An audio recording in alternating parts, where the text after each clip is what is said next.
గత 2 వారాలుగా అతి ప్రాముఖ్యమైన అంశాన్ని ధ్యానిస్తున్నాం ప్రియులరా. సిద్ధపడండి, సమయము ఆసన్నమైనది. మరోసారి వాక్యం చదువుకుందాం. 1 పేతురు 4వ అధ్యాయము 7వ వచనము. అయితే అన్నిటి అంతము సమీపమయున్నది కాగా మీరు స్వస్థబుద్ధి గలవారే ప్రార్థనలు చేయుటకు మెలకువగా ఉండుడి. అన్నింటి యొక్క అంతము సమీపించేస్తుంది అని దేవుని వాక్యం చెప్తుంది. మరి ప్రస్తుత దినాల్లో ప్రియులరా, ఈ ప్రపంచాన్ని మనం చూస్తూ ఉండగా ఎన్నో భయంకరమైన సంఘటనలు మనము గ్రహిస్తూ ఉండగా యేసు ప్రభు మరలా సంఘాన్ని ఎత్తుకొనుటకు వచ్చే సమయము ఆసన్నమైనదని మనము గ్రహిస్తూ ఉన్నాం. దీన్ని ఏమంటారు? ద ర్యాప్చర్ అంటారు. ఏ క్షణానైనా ప్రభు మధ్యాకాశములో ప్రత్యక్షమైతే రక్షణ పొందిన వారు ఏం చేయాలట? స్వస్థబుద్ధి కలిగిన వారంటే సిద్ధపడాలి. ఏ రకంగా సిద్ధపడాలో బైబిల్లో నేర్చుకోవాలి. ఏ రకంగా సిద్ధపడాలో బైబిల్లో నేర్చుకొని ఆ రకంగా సిద్ధపడుటకు ప్రార్థన చేయాలి. ఈ 2 ప్రాముఖ్యమే. ప్రస్తుత దినాల్లో రక్షణ పొందిన వారు ఒక భయంకరమైన స్థితిలో ఉన్నారని నేను గ్రహిస్తున్నాను ప్రియులారా. ఎన్నో సంఘాలు ఉన్నాయి, ఎంతోమంది ఉన్నారు. కానీ నిజంగా ఒక ప్రశ్న వేసుకుందాం. ఎంతమంది యేసు ప్రభు మరి ఈ క్షణాన వస్తే ఎత్తబడుటకు సిద్ధపడి ఉన్నారు? వాక్యానుసారంగా సిద్ధపడుతున్నారు? లేదు ప్రియులారా, బహు కొద్ది మందే సిద్ధముగా ఉన్నారు. అనేకులు నిద్ర అవస్థలో ఉన్నారు, చీకటిలో ఉన్నారు. అంతేకాకుండా ఈ రోజుల్లో ఈ అబద్ధ బోధకులు వచ్చేసి దారి మళ్లించేసి ఒక భయంకరమైన విశాల మార్గములో నడిపించేస్తున్నారు కొన్ని వేల మందిని. వారందరూ కూడా సిద్ధపడ్డము లేదు ప్రియులరా. వారు ఎత్తబడే సంఘములో ఉండరు. ఈ వాక్యం వింటున్న ప్రతి ఒక్కరు కూడా చాలా సీరియస్గా మీరు తీసుకోవాలి ప్రియులరా. ఎందుకంటే సిద్ధపడతామా, ఎత్తబడతాం? సిద్ధపడమా, విడిచిపెట్టబడతాం? మరి ఏ రకంగా సిద్ధపడాలో అప్పుడే 2 అద్భుతమైన సందేశాలు ఇచ్చేశాను. ఇప్పుడు మరొక అద్భుతమైన సిద్ధపాటు. ఈ 3 కూడా నేను 1 పేతురు 4లో నుండే తీశాను. పేతురు ఏ ఉద్దేశ్యముతో అంతము సమీపమై ఉన్నది, స్వస్థబుద్ధి గలవారై ప్రార్థన చేయండి అన్నాడు. అలాగంటూ ఏ రకంగా సిద్ధపడమన్నాడో మనం చూద్దాం. ఈరోజు ఈ 3వ రకపు సిద్ధపాటు మనం చూద్దాం. చూడండి, 1 పేతురు 4వ అధ్యాయము 1-2 వచనాలు. దేవుని ఇష్టానుసారముగానే నడుచుకొనున్నట్లు పాపముతో జోలి ఇక నేమియు లేక ఉండును. ఇక్కడ 3వ రకపు సిద్ధపాటు దేవుని వాక్యం తెలియజేస్తుంది ప్రియులారా. అదేంటి? మన జీవితాల్లో దేవుని చిత్తమును నెరవేర్చుట ద్వారా సిద్ధపడాలట. ఎంత చక్కగా పేతురు అంటాడో చూడండి. దేవుని ఇష్టానుసారముగా నడుచుకొనున్నట్లు. ఈనాడు క్రీస్తు సంఘాన్ని మనం చూస్తే ఎంతమంది రక్షణ పొందిన వారు నిజముగా వారి జీవితాల ద్వారా దేవుని చిత్తాన్ని నెరవేరుస్తున్నారా అన్నది ప్రశ్న ప్రియులరా. ఎంతమంది సేవకులు వారి సేవ ద్వారా దేవుని చిత్తాన్ని నెరవేరుస్తున్నారు అన్నది ప్రశ్న ప్రియులరా. మనము చాలా జాగ్రత్తగా చూస్తే ఈనాడు అధిక శాతం మంది దేవుని చిత్తాన్ని నెరవేర్చడము కాదు, వారి సొంత ఇష్టాన్ని నెరవేర్చుకుంటున్నారు. చాలా జాగ్రత్తగా మన జీవితాలు పరీక్షించుకోవాలి ప్రియులారా. మీకు నేను చూపిస్తాను. అయితే దేవుని చిత్తమును నెరవేర్చుట ఎందుకంత ప్రాముఖ్యము వినండి ప్రియులారా, మీరు రాసుకోండి. దేవుని చిత్తము నెరవేర్చుట అన్నది మన రక్షణకు సాదృశ్యం. నిజముగా రక్షణ పొందిన వారు వారి జీవితాల్లో కొద్దో గొప్పో దేవుని చిత్తాన్ని తప్పకుండా నెరవేరుస్తారు.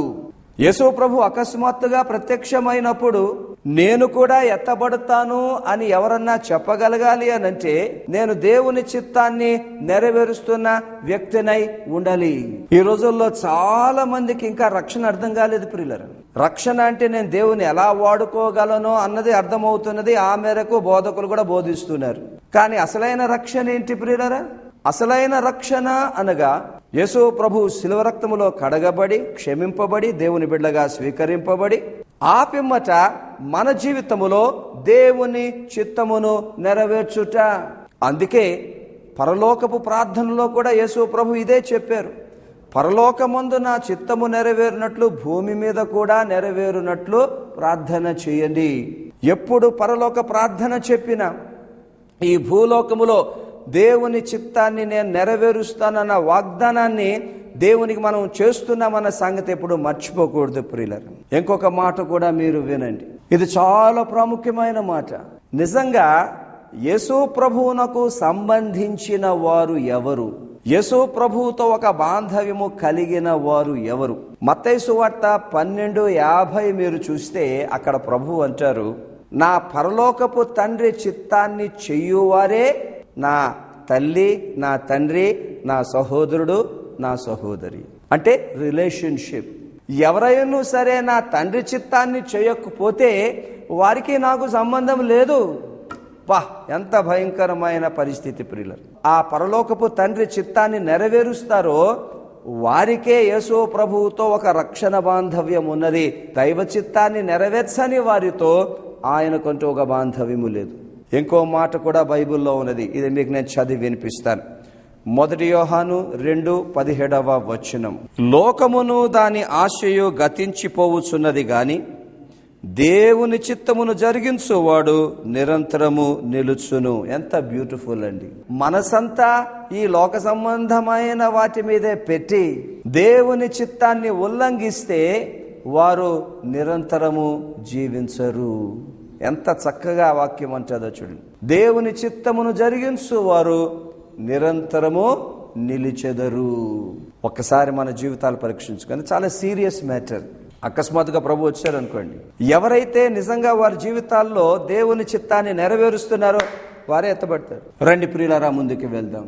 ఎలాంటి దేవుని చిత్తము నెరవేర్చమని పరిశుద్ధ బైబిల్ బోధిస్తున్నది. బైబిల్లో దేవుని చిత్తము చాలా విస్తృతంగా ఉన్నది, చాలా బిగ్ సబ్జెక్ట్. కానీ నేను ఒక్క దేవుని చిత్తాన్ని మాత్రమే మీకు బోధిస్తాను. ఈ ఒక్కటే నేను ఎందుకు ఎన్నుకున్నానంటే, ఇది యేసు ప్రభువు బోధించిన చిత్తం. ప్రీచింగ్ అన్నది క్రీస్తుతోనే స్టార్ట్ అవ్వాలి, ఆ తర్వాత బైబిల్ అంతా వాడుకోండి. కానీ క్రీస్తును వదిలేసి బైబిల్లో ఎన్ని సండే స్కూల్ కథలు చెప్పినా అది దేవుని చిత్తము కాదు, అది సంఘానికి ప్రయోజనము కాదు, విశ్వాసులకు ఆశీర్వాదం అంతకన్నా కాదు. Be a Christ centred preacher. Understand the mind of Jesus, understand what he wants. అది ఎవరైతే ప్రజలకు బోధిస్తారో వారే అసలైన బోధకులు ప్రియులారా. అయితే వినండి, యేసు ప్రభు చాలా విషయాలు బోధించారు, కానీ ఒక దైవ చిత్తాన్ని గురించి ఆయన బోధించారు. చూడండి, మత్తయి సువార్త 7:21 ప్రభువా ప్రభువా అని నన్ను పిలుచు ప్రతి వాడును పరలోక రాజ్యములో ప్రవేశింపడు గాని పరలోకమందున నా తండ్రి చిత్త ప్రకారము చెయ్యువాడే ప్రవేశించును. పరలోకమందున నా తండ్రి చిత్తాన్ని చెయ్యువాడే పరలోక రాజ్యములో ప్రవేశిస్తారు.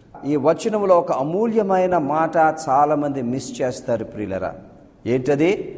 నా తండ్రి చిత్తం. ఏ సందర్భంలో చెప్తున్నారు? శాస్త్రులు, పరిసయ్యులు వారు నా తండ్రి చిత్తాన్ని బోధించడంలే, నా తండ్రి చిత్తాన్ని చేయడంలే.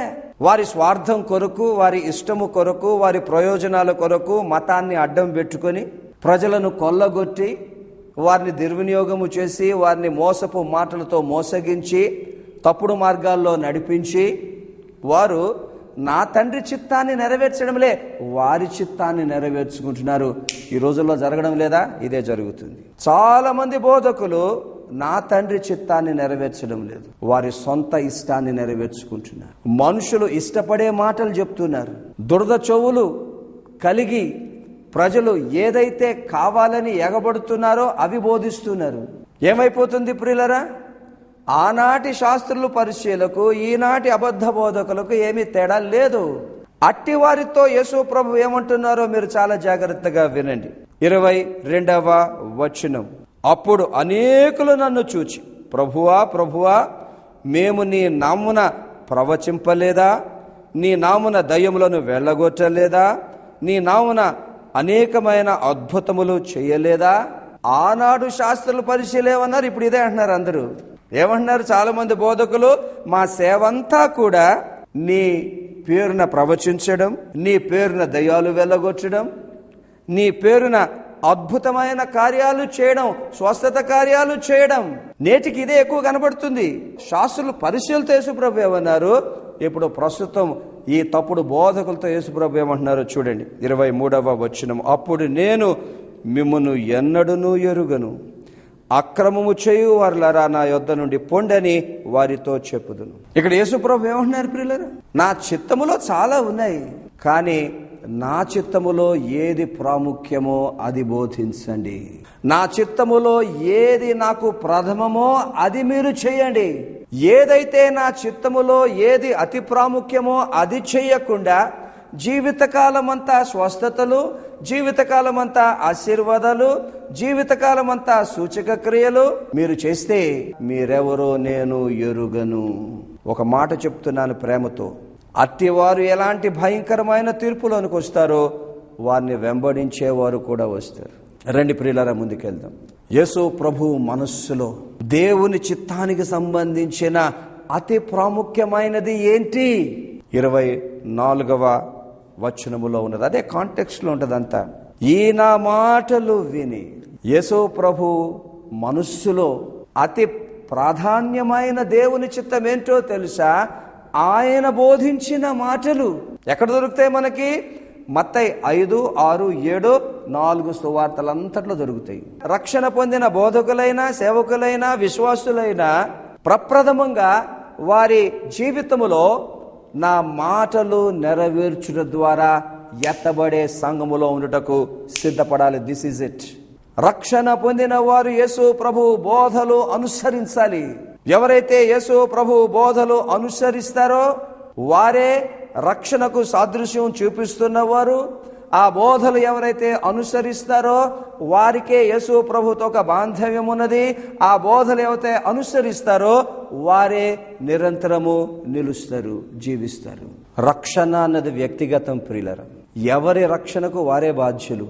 మరి వింటున్నవారు మీ రక్షణకు మీరు బాధ్యులు, నా రక్షణకు నేను బాధ్యుడు. దాంతో మనం ఏం చేస్తామో మన చేతుల్లో ఉంది. పరిశుద్ధాత్మ దేవుడు ఒక అద్భుతమైన సత్యాన్ని చెప్తున్నాడు. రక్షణ పొందిన బిడ్డ, నీ జీవితములో నీ ఇష్టాన్ని ఎంత మట్టుకు నెరవేర్చుకుంటున్నావు, నా చిత్తాన్ని ఎంత మట్టుకు నెరవేరుస్తున్నావు. ఒక్కసారి ఆలోచన చేద్దాం. రక్షణ పొందిన బిడ్డ, నీకు ఇష్టానుసారముగా ఎంత జీవిస్తున్నావు, నా చిత్తాన్ని నెరవేర్చుటకు నా బోధలు నీ జీవితములో ఎంత మట్టుకు పాటిస్తున్నావు. యేసు ప్రభు బోధలు పాటించడం. ఒక్కసారి ఆలోచన చేద్దాం.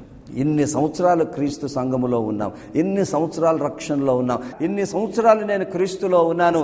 ఇన్ని సంవత్సరాల్లో నా జీవితములో ఎంత మట్టుకు నేను యేసు ప్రభు బోధలు పాటిస్తున్నాను. ఒక చిన్న టెస్ట్ చేసుకుందాం. మనకు ఆబ్జెక్టివ్ టైప్ ఇస్తారు కదా, ఎస్ ఆర్ నో.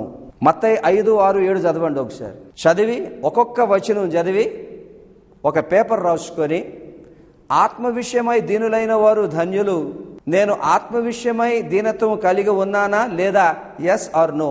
కనికరించు వారు ధన్యులు, నేను కనికరిస్తున్నానా లేదా. నీతి కొరకు ఆకలి దప్పులు కలిగిన వారు ధన్యులు, నాకు నీతి మీద ఆసక్తి ఉందా, ఎస్ ఆర్ నో. నీతి కొరకు హింసింపబడు వారు ధన్యులు, ఎస్ ఆర్ నో. మీరు లోకానికి వెలుగు, ఎస్ ఆర్ నో. మీరు లోకమునకు ఉప్పై ఉన్నారు, ఎస్ ఆర్ నో. చేయండి ఒకసారి. ఓ మాట చెప్పనా, అధిక శాతం మంది ఫెయిల్ అయిపోతారు. హడావిడి ఎక్కువ, కబుర్లు ఎక్కువ, సరుకు తక్కువ. ఏదో హడావిడి సంఘాల్లో. కానీ నిజంగా క్రీస్తు మాటలు మన జీవితాల్లో ఎంత మట్టుకు నెరవేరాయి? ఏంటి మనం చేస్తున్నాం ప్రియులరా? ఎంత డబ్బు వస్తున్నది, ఎంత టైం ఉన్నది, ఎన్నెన్ని కార్యకలాపాలు జరుగుతున్నాయి, కానీ ఎంత మట్టుకు మన క్రీస్తు బోధలు మన జీవితాల్లో, మన సంఘాల్లో నెరవేరుతున్నదన్న ప్రశ్న చివరికి తేలేదేంటో తెలుసా? ఆయన బోధలు అనుసరించి దైవ చిత్తము నెరవేర్చు వారే పరలోక రాజ్యాన్ని స్వతంత్రించుకుంటారు. అది రక్షణకు సాదృశ్యం. ఈ రోజుల్లో చాలా సీరియస్గా ఉండాలి. అంతము సమీపిస్తున్నది, వచ్చేస్తుంది. Any moment it will happen. ఎంతమంది నిజంగా దేవుని చిత్తాన్ని నెరవేరుస్తున్నారు? కొద్దో గొప్పో కొంత మట్టుకైనా యేసు ప్రభు బోధలు మన జీవితాల్లో అనుసరిస్తున్నామా లేదా? ఎప్పుడైతే ప్రియులరా రక్షణ పొందిన మన జీవితాల్లో యేసు ప్రభు బోధలు నెరవేర్తాయో కొన్ని అమూల్యమైన ఆశీర్వాదాలు చూడండి. 1 యోహాను 15:7 నాయందు మీరును మీ యందు నా మాటలు నిలిచి ఉండిన ఎడల మీకేదిష్టమో అడుగుడి, అది మీకు అనుగ్రహింపబడును. ఈ రోజుల్లో బోధకులు వట్టినే ఆశీర్వాదాలు వాగ్దానం చేస్తున్నారు. ఎవరైతే యేసు ప్రభు బోధలు అనుసరిస్తారో వారితో ప్రభు అంటున్నారు, మీకు ఏదిష్టమో అడగండి, నేను మీకు ఇస్తాను. అది నంబర్ 1. నంబర్ 2, ఎప్పుడైతే యేసు ప్రభు బోధలు మనం అనుసరిస్తామో అక్కడ అంటారు చూడండి, నా తండ్రి మహిమపరచబడును, మీరు నా శిష్యులవుతారు. 8 మీరు బహుగా ఫలించుట వలన నా తండ్రి మహిమపరచబడును, ఇందువలన మీరు నా శిష్యులగుదురు. అంటే అర్థం ఏంటనమాట? యేసు ప్రభు రక్షణ సువార్తకు అసలైన సాక్ష్యము, అసలైన శక్తి, అసలైన సాదృశ్యం ఏంటి ప్రియులరా? రక్షణ పొందిన వారు యేసు ప్రభు బోధలు అనుసరించాలి. యేసు ప్రభు బోధలు నిజంగా ఎవరైతే అనుసరిస్తారో వారిని బట్టట రక్షణ సువార్తకు ఒక పట్టు, ఒక శక్తి, ఒక నాణ్యత కలిగినప్పుడు అనేక మంది రక్షణలోనికి వస్తారు. ఇంకోటి, ఎప్పుడైతే రక్షణ పొందిన వారందరూ కూడా సర్మన్ ఆన్ ద మౌంట్, కొండ మీద చేసిన ప్రసంగం, మత్తయి 5:6-7 తక్కిన సువార్తల్లో ఉన్న బోధలు అనుసరిస్తారో వినండి ప్రియులరా, వారికట పరిశుద్ధాత్మ అభిషేకము లభిస్తుంది. చూడండి, యోహాను 6:63 నేను మీతో చెప్పి ఉన్న మాటలు ఆత్మయు జీవమునై ఉన్నవి. యేసు ప్రభు మాటలు, ఆయన బోధలు ఎవరిలో అయితే నెరవేర్తాయో వారట ప్రియులరా ఆత్మాభిషేకము పొందుతారు. ఎప్పుడైతే వారు ఈ ఆత్మాభిషేకములో ఎదుగుతారో వారిలో ఉన్న ఈ పరిశుద్ధాత్మయే, ఈ అభిషేకమే వారిని జీవింపచేయును. దేవుని వాక్యము ఒకరిలో నెరవేరితే పరిశుద్ధాత్మ అభిషేకం. యేసు ప్రభు బోధలు అనుసరించడంలో ఇంకొక అమూల్యమైన ఆశీర్వాదం ఏంటో తెలుసా ప్రియులరా? యేసు ప్రభు బోధలు ఈ లోకములో ఎవరైతే అనుసరిస్తారో వారట ఈ లోకములో చాలా స్థిరంగా ఉంటారు, బలంగా ఉంటారు, నిశ్చలంగా ఉంటారు. 5వ ఆశీర్వాదం ఇంతాక మనం చెప్పుకున్నాం. 1 యోహాను 2:17 లోకమును దానిలో ఉన్న ఆశ గతించిపోవును, గాని దేవుని చిత్తమును జరిగించువారు నిరంతరము నిలిచెదరు. అంటే అన్నిటికన్నా అద్భుతమైన ఆశీర్వాదం అనుదిన జీవితంలో నిజంగా యేసు ప్రభు బోధలు అనుసరించుటకు దివారాత్రులు కృషి చేసి వాటిని ఎవరైతే అనుసరిస్తారో వారికి పరలోకములో నిత్య జీవం.